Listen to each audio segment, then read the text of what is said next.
नमस्कार दोस्तों। आज का डिक्टेशन 80 वर्ड पर मिनट का जो कि 400 शब्दों का रहेगा। 10 सेकंड बाद स्टार्ट होगा।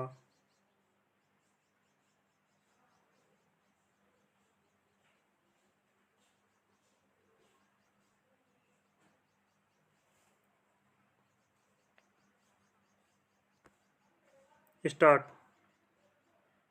सभापति महोदय, मैं रक्षा मंत्रालय की मांगों का समर्थन करने के लिए खड़ा हुआ हूँ।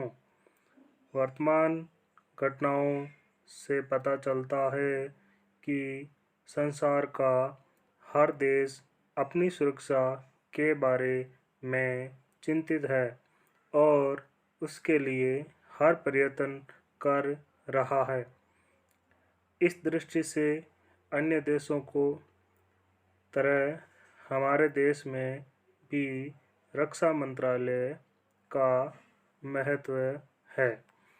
मुझे इस बात की खुशी है कि जहां अन्य मंत्रालयों की उनके पिछले साल के कामों के बारे में काफ़ी आलोचना हुई है, वहां इस मंत्रालय की कम आलोचना हुई है।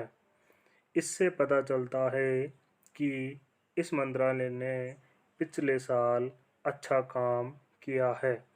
मोटे तौर पर किसी भी देश की सुरक्षा नीति का लक्ष्य यह होता है कि दूसरे देशों, खास तौर से पड़ोसी देशों के साथ मित्रता के संबंध स्थापित हों और हम एक दूसरे के मामलों में हस्तक्षेप न करें। लेकिन उसके साथ यह भी ज़रूरी होता है कि हम अपने देश की सीमाओं और अखंडता की रक्षा करें। इसलिए हमारे देश का यह कर्तव्य हो जाता है कि हम अपने पड़ोसियों के कार्यों पर पूरी नज़र रखें, क्योंकि आज तक हमारे देश पर जो संकट आए वे हमारे पड़ोसियों से आए हैं।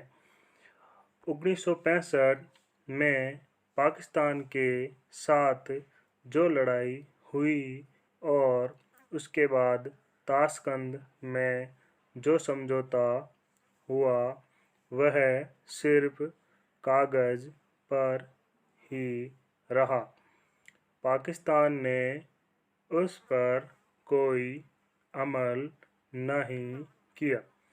इस दृष्टि से बहुत ज़रूरी है कि हम अपने देश की सुरक्षा की हर तरह से व्यवस्था करें। हमारा उद्देश्य दूसरों पर आक्रमण करना नहीं है, लेकिन यदि हम पर कोई आक्रमण करे तो हम में इतनी शक्ति अवश्य होनी चाहिए कि हम उसका डटकर सामना कर सकें। आप जानते हैं कि पिछले दिनों पाकिस्तान और अम पाक को अमेरिका और चीन से काफ़ी मदद मिली है। रक्षा मंत्रालय की रिपोर्ट में भी कहा गया है कि पिछले साल अमेरिका ने पाकिस्तान को 1500 करोड़ रुपए की फौजी सहायता दी है। आज जहां हम फौजी सामान के लिए अपने कारखानों की मदद से अपनी शक्ति बढ़ाने का प्रयत्न कर रहे हैं, वहां पाकिस्तान संसार के देशों से फौजी सामान खरीद रहा है।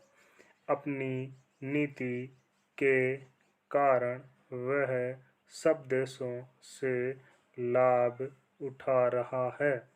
मेरा सुझाव है कि हम को भी अपनी शक्ति बढ़ाने के लिए संसार के अन्य देशों से अधिक फौजी सामान खरीदना चाहिए। आज तिब्बत की सीमा पर चीन की 1.5 लाख फौज खड़ी है। स्टॉप।